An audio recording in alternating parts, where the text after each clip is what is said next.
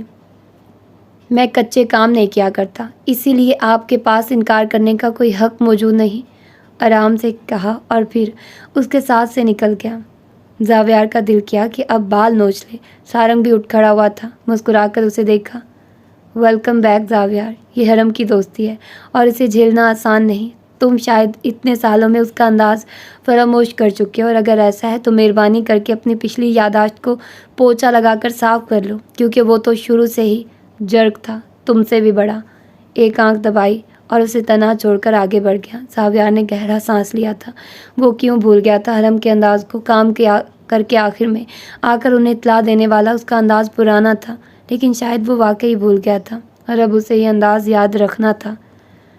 وجدان اپنے کمرے میں لیپ ٹاپ کے سامنے براجمان تھا۔ اس کا انہماک اس قدر گہرا تھا کہ کمرے کے باہر موجود مہمانوں کی ہما ہمی بھی اس کا ارتکاز نہیں توڑ پا رہی تھی۔ اس کا شفاف چہرہ سنجیدہ تھا اور آنکھیں بالکل سپاٹ تھیں۔ انگلیاں تیزی کے ساتھ کی بورڈ پر حرکت کر رہی تھیں۔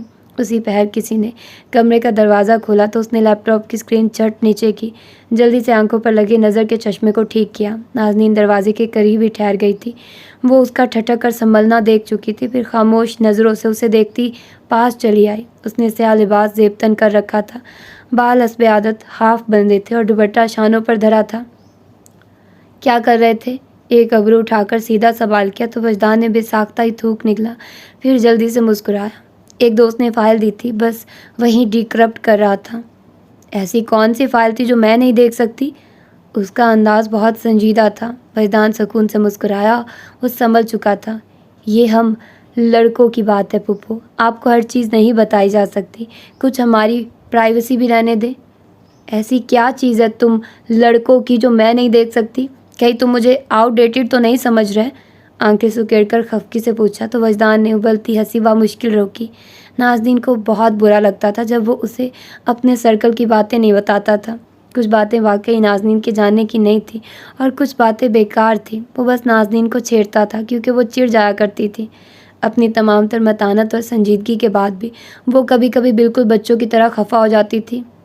پھپھو، فار گاڈ سیک، آپ کو دیسی پھپھو بننے کی کوئی ضرورت نہیں۔ میں واقعی ایک فائل ڈیکرپٹ کر رہا تھا، آپ کو دیکھا اسی نہیں رہا کیونکہ وہ فائل ایک ٹیچر کی USB سے لی گئی ہے۔ اس ٹیچر نے میرے دوست کو بہت بلی کیا ہے پورا سال، اور وہ کالج ختم ہونے کے بعد بھی اس کا پیچھا نہیں چھوڑ رہا، اسی لیے میں نے اس کی تھوڑی سی مدد کرنے کا سوچا ہے، روانی سے کہہ کر سیاہ آنکھوں سے اسے دیکھا تو وہ ٹھٹکی۔ خفا آنکھوں نے پریشانی یکدم ہی چمکی تھی۔ تم کچھ ایسا نہیں کر رہے نا جو تمہیں نہیں کرنا چاہیے، اور یہ کون سا طریقہ ہے بلیز سے ڈیل کرنے کا؟ اس ٹیچر کی شکایت کالج انتظامیہ سے کرو، یہ طریقہ ٹھیک نہیں ہے تم لوگوں کا۔ پھپھو، وجدان نے اسے ایسے دیکھا جیسے کہہ رہا ہو، اوہ ہو لیڈی، میری بات سمجھیے، یہ مسئلہ ہم حل کر رہے ہیں، ہم یعنی ٹین ایجرز، ہمارا طریقہ آپ کے جیسا نہیں ہوگا، ہم اسے اپنے طریقے سے حل کریں گے۔ ہم اس فائل کو ڈیکرپٹ کریں گے اور پھر اس میں موجود غیر اخلاقی مواد اس ٹیچر کے لاؤنج میں لگے TV پر چلائیں گے، جہاں اس کے بچے اپنے باپ کے کرتوت بآسانی دیکھ سکیں گے۔ پھر ہم اسے کال کریں گے، اگر وہ نہیں مانے گا تو ہم اس کا ثبوت کالج انتظامیہ کے حوالے کر دیں گے، اور یوں وہ دوسرے دوست پر دوبارہ ہاتھ تک نہیں ڈال سکے گا۔ اعتماد سے جگمگاتی سی آنکھیں اور لبوں سے ایک لے میں ادا ہوتے الفاظ نے نازنین کو لمحے بھر کے لیے خاموش کر دیا تھا۔ اس نے جو ہاتھ سینے پر باندھ رکھے تھے وہ کھل کر پہلوؤں میں آ گرے تھے۔ بے نیازی انکا ہو گئی تھی۔ یہ سب غلط ہے۔ میں نے کب کہا کہ یہ سب ٹھیک ہے؟ ٹھہر کر مسکراتے ہوئے پوچھا۔ وجدان بہت دنوں بعد اسے پہلے جیسا لگا تھا۔ تم پھنس سکتے ہو اس سب میں۔ اسے اب اس کے لاپرواہ انداز پر غصہ آ رہا تھا۔ اسے اپنے ٹیسٹ کے لیے پڑھائی کرنی چاہیے تھی اور ادھر وہ فائلز ڈیکرپٹ کرنے میں لگا ہوا تھا۔ جو مسائل آپ کو پھنسائیں وہیں آپ کو ان مسائل سے نمٹنا سکھاتے ہیں۔ مجھے تمہاری یہ اقوال زری نہیں سننی، ابھی کے ابھی بند کرو اسے، لیپ ٹاپ کی جانب اشارہ کر کے سختی سے کہا۔ وجدان پر مجال ہے جو اثر ہو جاتا۔ زاویار، خدایا وہ زاویار کی صحبت میں رہ رہا تھا۔ وہ کہتے ہیں کہ جو رسی آپ کو گہرے کنویں میں گرنے سے بچا لے اسی رسی کو تھام لینا چاہیے۔ یہ میرے سروائیول کا حصہ ہے پھپھو۔ آپ کی ذمہ داری ختم ہو چکی ہے. میں یہ کام مفت میں نہیں کر رہا ہوں. میرا دوست مجھے اس کے لیے پے کرے گا. اس دنیا میں کچھ بھی مفت نہیں، اور ٹیلنٹ تو ہرگز بھی نہیں. نازنین ابھی اس پر چلا کر اس کی ساری ہٹ درمی نکالنے کے لیے لب کھولنے ہی لگی تھی کہ دروازے میں نمودار ہوئی صوفیہ نے اسے اپنی جانب متوجہ کیا.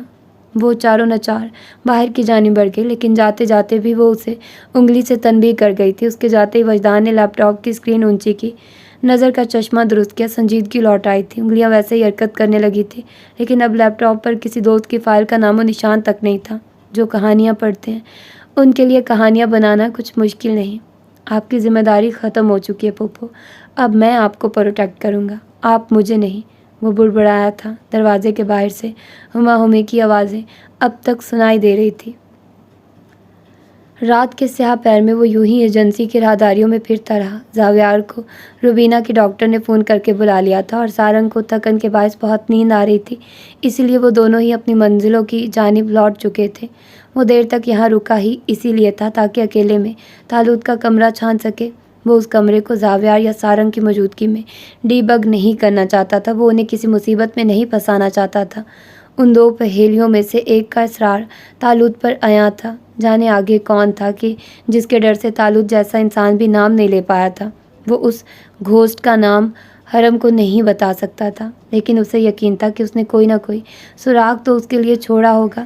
تالوت کی رہائش یہ نہیں تھی، لیکن اس کے آفس کو ہی اس کا کمرہ بنا دیا گیا تھا تاکہ وہ جب بھی ایجنسی میں آتا تو آرام سے رہ سکتا. اس نے کمرے کا دروازہ بند کیا اور پھر اندر چلا آیا. کن کی کھانسی بڑھ گئی تھی اور رات بھی گہری ہوتی محسوس ہو رہی تھی. اس نے آگے بڑھ کر لائٹ بورڈ پر ہاتھ مارا تو کمرے کے عین وسط میں جھولتا بلب جل اٹھا. باقی ٹیوب لائٹس نہیں جلی.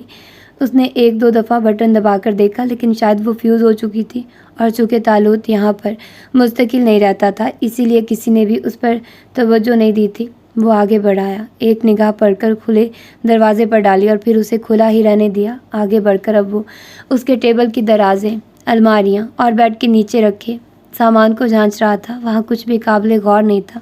وہ سیدھا ہو گیا، آنکھیں بند کر کے کھولی. کیا ایسا ممکن تھا کہ تالوت اس کے لیے کوئی کلو نہ چھوڑتا؟ ابھی وہ کمرے کے وسط میں کھڑا گہری سوچ میں گم ہی تھا کہ اسے الماری کے اوپر ایک جانب چھوٹی سی صندوقچی رکھی دکھائی دی. اس نے اسٹول آگے کیا اور اس پر چڑھ گیا. صندوقچی پر گرد واضح نہیں تھی، یعنی تالوت نے اسے حال ہی میں کھول کر دیکھا تھا. اس نے اس کا ڈھکن کھولا تو اندر چند کاغذات موجود تھے. وہ ایک ایک کر کے سب کچھ پڑھنے لگا، لیکن وہ ایجنسی کی دستاویزات تھی. اس کی امید گم ہونے لگی تھی. ابھی وہ اس صندوقچی کو بند کرنے ہی لگا تھا کہ اس کے پیندے پر بچھے مخملی کپڑے پر نگاہ پڑی. اس کپڑے کے نیچے سے کچھ جھلک رہا تھا. اس نے کپڑا ہٹایا تو سامنے کچھ پلاسٹک کو کوٹنگ میں دکھائی دیا. وہ اب اس پرچے کو کھول رہا تھا. ابرو اکٹھے ہو گئے تھے اور آنکھیں کچھ سمجھنے کی تگ و دو میں لگ رہی تھی. وہ ایک نقشہ تھا، انسانی ہاتھ سے بنایا گیا نقشہ جو تالوت نے کسی ماہر سے بنوایا تھا. ابھی وہ اسے سمجھنے کی کوشش میں ہی تھا کہ ایک پل کو ٹھہر سا گیا. کوئی اسے اپنے پیچھے دروازے میں کھڑا محسوس ہوا تھا. ایک جھٹکے سے چہرہ گھما کر دیکھا تو کسی کے بھاگتے قدموں کی چاپ نے اس کے اعصاب چوکنا کر دیے تھے. وہ کمرے سے نکل کر اس کے پیچھے بھاگا تھا. آگے والا بہت تیز بھاگ رہا تھا اور حرم اسی تیزی سے اس کے پیچھے تھا. اس نے غیر ارادی طور پر نقشہ بھی مٹھی میں قید کیا ہوا تھا اور وہ اس بھاگتے شخص کو آوازیں دیتا اس کے پیچھے پوری قوت سے بھاگ رہا تھا. وہ دونوں ایجنسی سے باہر نکل آئے تھے اور اب دھول اڑاتے راستوں پر وہ آگے پیچھے بھاگ رہے تھے. بھاگتے بھاگتے وہ بہت ہی سنسان جگہ میں آ نکلے تھے. اس نے چہرہ گھما کر دیکھا تو سیاہی میں کچھ دکھائی نہیں دیا. ہر جانب اتنی خاموشی تھی کہ ہر زی روح کی سانس سے سنائی دینے لگی تھی. وہ گھٹنوں کے بل جھکا اپنا سانس درست کرنے لگا. لڑکا بھاگ چکا تھا. اسے اس سیاہی میں کوئی راستہ ہی سجائی نہیں دے رہا تھا. پھر وہ کسی ایک راستے کا تعین کرتا آگے بھاگا. ابھی وہ رک کر آس پاس بھاگنے والے کو تلاش کر ہی رہا تھا کہ اس کی نگاہ بے ساختہ ہی سامنے کھڑے گرجا پر پڑی. بستی سے خاصا دور وہ سیاہی اور دہائیوں کی دھول میں اٹا کہیں گلیوں کی بھول بھلائیوں کے بعد اس کے سامنے استادہ تھا. وہ آنکھیں سکیڑ کر اس عجیب سی جگہ کو دیکھنے لگا. اس نے قدم آگے بڑھایا اور پھر اس عجیب و غریب سے چرچ کے زینوں تک چلا آیا. وہ قدیم تھا اور شاید اب کسی کے زیر استعمال میں بھی نہیں تھا. وہ زینے عبور کرتا اوپر چلا آیا. دروازے پر قدیم سا زرد بلب روشن تھا. اس کی نگاہ بے ساختہ ہاتھ میں پکڑے نقشے پر پڑی تو چونک گیا۔ دروازے پر جھولتے بلب کے نیچے اس نقشے کو کھولا اور پھر دھک سے رہ گیا۔ ایک نگاہ پچھلے راستے پر ڈالی، وہ اس نقشے کے مطابق ہی اس گرجے تک آیا تھا۔ ہوا سرسرائی تو زرد بلب جھولنے لگا، ہر جانب سیاہی تھی اور وہ اس قدیم پراسرار چرچ تلے کھڑا تھا۔ کوئی اسی پل جیسے اس کے پیچھے سے گزرا تھا، بالکل ہوا کی تیزی سے۔ وہ ساکت ہو گیا، پھر آہستہ سے پیچھے پلٹا تو وہاں کوئی بھی موجود نہیں تھا۔ اس نے چرچ کا دروازہ دھکیلنے کے لیے ہاتھ آگے بڑھایا تو وہ مقفل تھا۔ عجیب بات تھی، چرچ اتنا قدیم دھول میں اٹا ہوا تھا اور قفل بالکل جدید کوڈ والے طرز پر مبنی تھا۔ یہاں کچھ غلط تھا، کہیں کچھ غلط ہو رہا تھا۔ وہ 2 قدم پیچھے ہٹا، چہرہ اٹھا کر چرچ کو دیکھا اور پھر ٹھہر سا گیا۔ دروازے کے عین اوپر ایک ستارہ بنا تھا، وہ اس سیاہی میں بھی چمک رہا تھا۔ اس کے اندر شاید چاندنی کا استعمال کیا گیا تھا، اسی لیے وہ رات کی سیاہی میں کسی زہر آلود چاندنی کی عکاسی کر رہا تھا۔ لیکن وہ ستارہ ایک خاص قسم کا تھا، بالکل ستارہ داؤدی جیسا۔ ڈیوڈ اسٹار، وہ زیر لب ناسمجھی سے بڑبڑایا۔ چرچ پر وہ ڈیوڈ اسٹار۔ اسے یہ بات کچھ سمجھ نہیں آئی تھی، وہ کچھ اور پیچھے ہوا۔ اب اس کی نگاہیں چرچ کے اونچے سلیب پر جمی تھی۔ اس نے آگے بڑھ کر دروازہ کھٹکھٹایا مگر جواب ندارد۔ وہ اب دروازے کے قفل پر 1-2 کوڈ لکھ کر کوشش کر رہا تھا، لیکن کوئی بھی کوڈ اس قفل کو کھولنے پر راضی نہیں تھا۔ اس تالے کی چابی یقیناً کچھ اور تھی۔ وہ مایوسی کے ساتھ زینوں سے اتر آیا، ہاتھ میں تھامے نقشے کو ایک بار پھر دیکھا، لیکن وہاں چرچ سے آگے کا راستہ ختم ہو گیا تھا۔ اس نے آس پاس چہرہ گھما کر اس ٹہل کرنے والے کو تلاشا، لیکن مایوسی سی ہوئی۔ وہ جیسے ہوا میں غائب ہو گیا تھا۔ چرچ کے آس پاس اونچی دیواریں تھیں اور یہاں سے آگے بڑھنا ناممکن تھا۔ وہ واپس ہو لیا۔ ایجنسی تک آتے آتے اس نے نقشے کو بار بار چیک کیا۔ وہ بالکل اسی راستے کا نقشہ تھا، لیکن یہ نقشہ تالوت کی صندوقچی میں کیا کر رہا تھا؟ وہ بھی کسی انسانی ہاتھ سے بنا ہوا اور پھر پلاسٹک کوٹنگ کے ساتھ، گویا کوئی اہم سرمایہ ہو۔ اس کا ذہن بری طرح الجھ گیا تھا۔ کیا تالوت نے اس کے لیے واقعتاً کوئی ثبوت نہیں چھوڑا تھا؟ اسے 3 دروازوں والی پہیلی کا علم تھا، لیکن وہ اس کے لیے کوئی راہ ہموار کر کے نہیں گیا تھا۔ نازنین کو جلد از جلد اس کی پراپرٹی لوٹانا، اس نے دوسری پہیلی سلجھانی تھی، لیکن معاملات اتنے سہل نہیں تھے۔ اسے اس دروازے کا قفل کھولنا تھا، مگر کیسے؟ اس کا ذہن سوچ کے اتھاہ گہرائیوں کی زد میں تھا اور وہ اسی غائب دماغی کے ساتھ ڈرائیو کرتا گھر جا رہا تھا۔ احمد فرانسک سینٹر چلایا تھا۔ اس نے وہ انجیکشن انسپیکشن کے لیے دے دیا تھا اور اب اس کی رپورٹ اس کے ہاتھ میں موجود تھی، لیکن جو رپورٹ وہ پڑھ رہا تھا وہ اس کا جسم برف کرنے کے لیے کافی تھی، کیونکہ اس انجیکشن میں وہی مواد تھا جو رستم افندی کے جسم سے ملا تھا۔ وہ سینٹر کی راہداریوں میں لگی کرسیوں پر بیٹھ گیا۔ کچھ پل کے لیے اس کا ذہن معاف ہو چکا تھا۔ اگلے پل اس کا فون بجا تو اس نے نمبر دیکھ کر فون اٹھاتے ہوئے کان سے لگایا۔ آگے جمشید تھا۔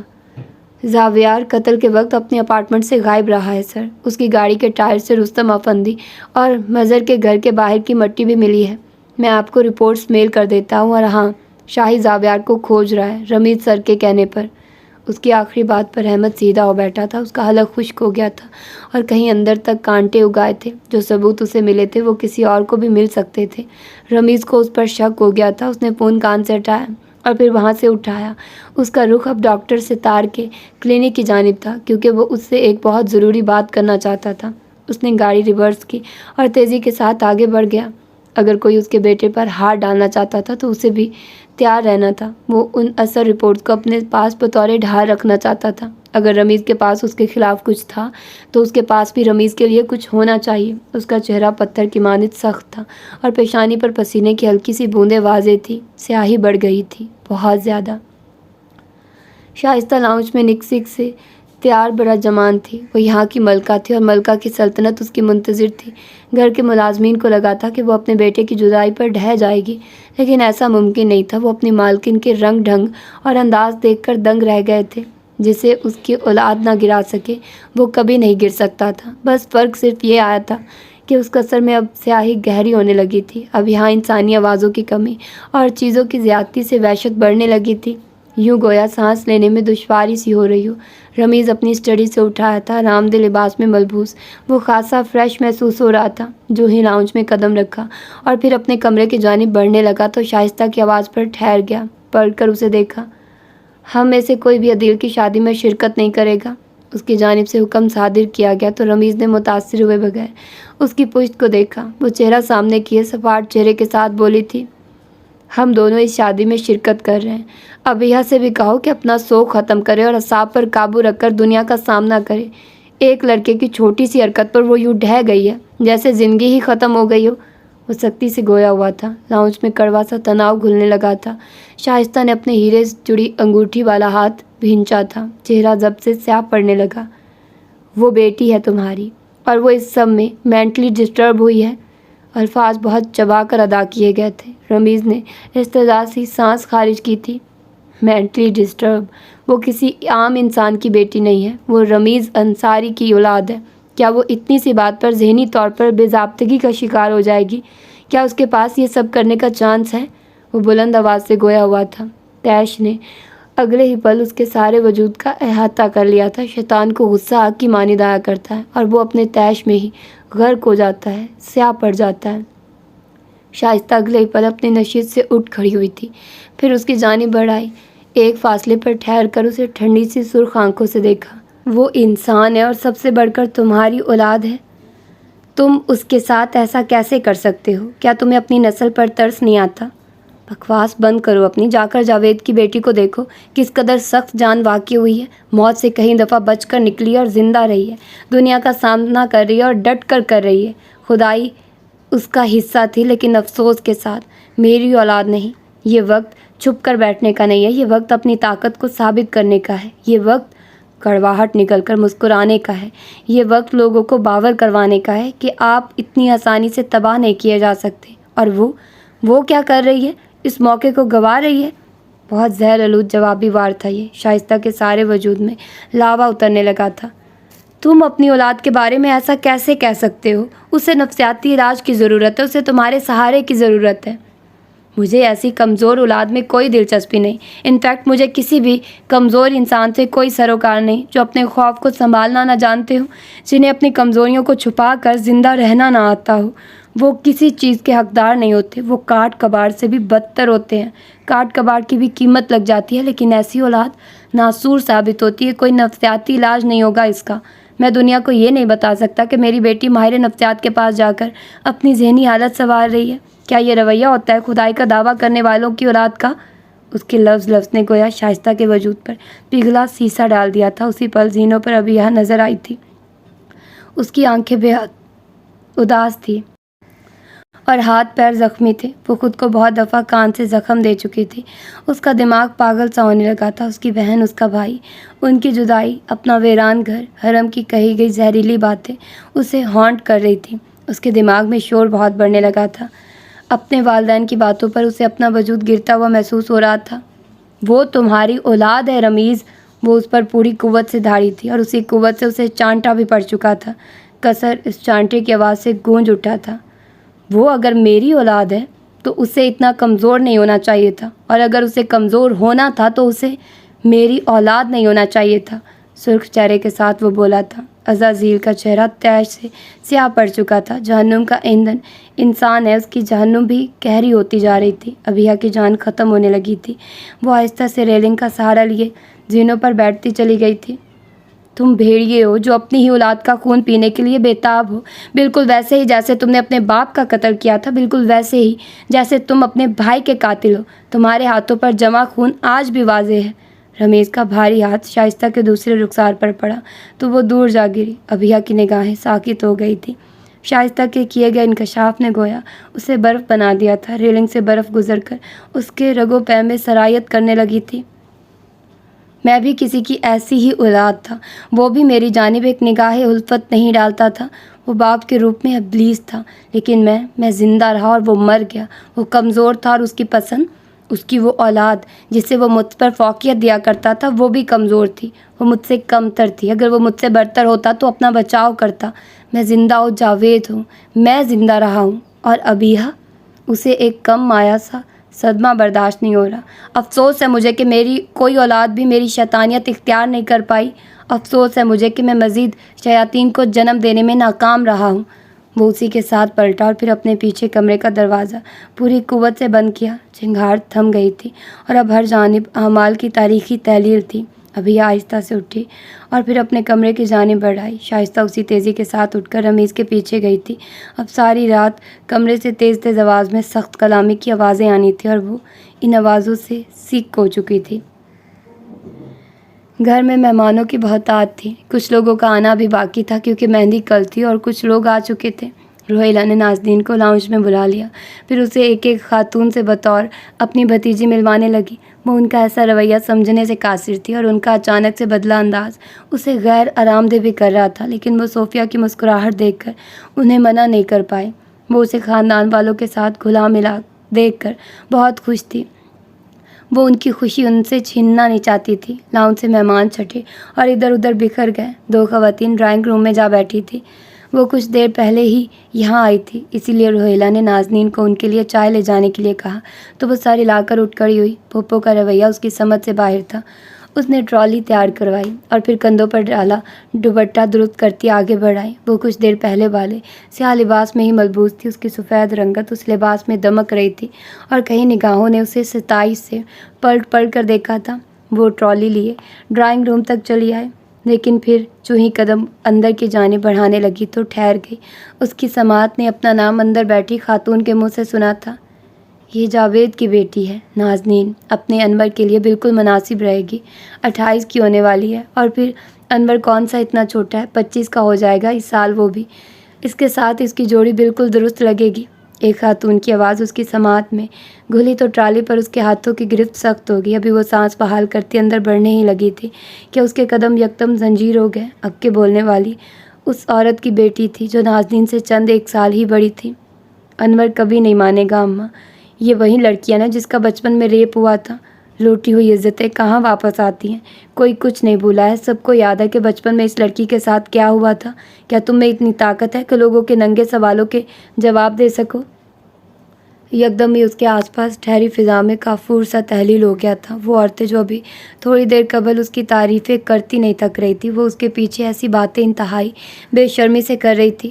وہ ساکت ہوئی، ٹرالی کے ساتھ ہی برف بن گئی۔ اسے لگا گویا وہ بھرے بازار میں برہنہ کر دی گئی ہو، اسی لیے تو اب تک کہیں رشتہ نہیں ہوا اس کا۔ نہیں تو دیکھنے میں کوئی کمی نہیں اس کے اندر، لیکن جب قسمت ہی کھوٹی ہو تو انسان کیا کرے؟ ویسے مجھے بڑا ترس آتا ہے اس پر۔ اس سے زیادہ سننے کی ہمت نہیں تھی اس میں۔ وہ اگلے پل پلٹی تھی، اس کی نگاہیں دھندلا رہی تھی اور چہرہ سفید پڑ چکا تھا۔ وہ انہیں جواب دینا چاہتی تھی، لیکن وہ جانتی تھی کہ اس کی آواز اس کا ساتھ نہیں دے گی۔ بعض اوقات الفاظ اسے کچھ اس طرح غائل کرتے ہوئے گزرتے تھے کہ وہ کہیں پیروں اپنی سماعت کو تپتا ہوا محسوس کرتی تھی، لیکن اس کے عین پیچھے حرم کھڑا تھا اور وہ اسے دیکھ کر بری طرح ٹھٹک کر رکی تھی۔ جانے وہ کب آیا تھا اور کب سے اس کے پیچھے کھڑا تھا؟ کیا اس نے ساری باتیں سن لی تھی؟ نازنین اسے دیکھتے ہوئے سوچ رہی تھی اور اس کا سفید چہرہ شدت سے سرخ پڑنے لگا تھا۔ حرم کی آنکھیں بالکل بے تاثر تھی۔ اس نے اگلے ہی پل نازنین کے ساتھ سے نکل کر ڈرائنگ روم میں بڑھنا چاہا تو نازنین نے اس کا ہاتھ کوہنی سے تھام کر اسے روکا۔ دھواں دھواں ہوتی آنکھیں اٹھا کر اسے کچھ بھی کہنے سے باز رہنے کی التجا کی تھی اس نے۔ حرم نے نرمی سے اس کا ہاتھ اپنی کوہنی سے ہٹایا تھا، پھر آگے بڑھ گیا۔ اس کے اندر آتے ہی عورتیں گڑبڑا کر خاموش ہوئی تھی۔ وہ وہیں دروازے میں ٹھہر گیا تھا، جینس پر جیکٹ پہنے، اونچے سراپے کے ساتھ۔ وہ سرد آنکھوں سے ان عورتوں کا چہرہ تک رہا تھا۔ کیا نازنین کے قابل بننے کے لیے انور کا بھی ریپ ہونا ضروری ہے؟ اگر ایسا ضروری ہے تو میں کچھ لوگوں کو جانتا ہوں، وہ یقیناً انور کو ایسا بنانے میں کارآمد ثابت ہوں گے۔ اس کی سرد آواز باہر کھڑی نازنین کی سماعت میں اتری تو اس نے آنکھیں بند کر لی۔ اندر برجمان عورتیں ہڑبڑا کر اٹھ کھڑی ہوئی تھی۔ عزتیں کسی کی میراث نہیں ہوا کرتی کہ کوئی بھی آئے گا اور لوٹ کر چلا جائے گا۔ جو عزت پر ہاتھ ڈالے، اصل مجرم وہ ہوتا ہے جس نے یہ عذاب سہا ہو۔ وہ مجرم نہیں، مظلوم ہوتا ہے۔ کیا اتنی سی بات نہیں پتہ تم لوگوں کو؟ اس کی آواز آخر میں دھاڑ کی صورت بلند ہوئی تھی۔ نازنین نے سہم کر دیوار تھام لی تھی۔ اسے لگا وہ کسی بھی پل گر پڑے گی۔ پہیلیوں کی الجھن، طالوت کی موت، بھاگا ہوا لڑکا اور ان عورتوں کی باتوں نے اسے فرسٹریٹ کر دیا تھا۔ وہ جو کبھی غصے میں نہیں آتا تھا، ابھی دنیا کا سب سے خوفناک انسان معلوم ہو رہا تھا، اور جنہیں کبھی بھی غصہ آئے ان کا طیش واقعتاً خوف زدہ کر دینے والا ہوتا ہے۔ بیٹے تم غلط سمجھ رہے ہو، ہم اس سے ہمدردی رکھتے ہیں۔ تم لوگوں سے ہمدردی مانگی کس نے ہے؟ کبھی آئینے میں شکل دیکھی ہے اپنی؟ اگر نہیں تو جا کر دیکھو، کتنی مکروہ صورت ہے، اور کسی کی عزت پر بات کرنے سے پہلے سوچ لیا کرو۔ کیا تمہارا انور وہی نہیں ہے جسے نشے کی حالت میں ریڈ لائٹ ایریا سے 2 دفعہ گرفتار کیا گیا ہے؟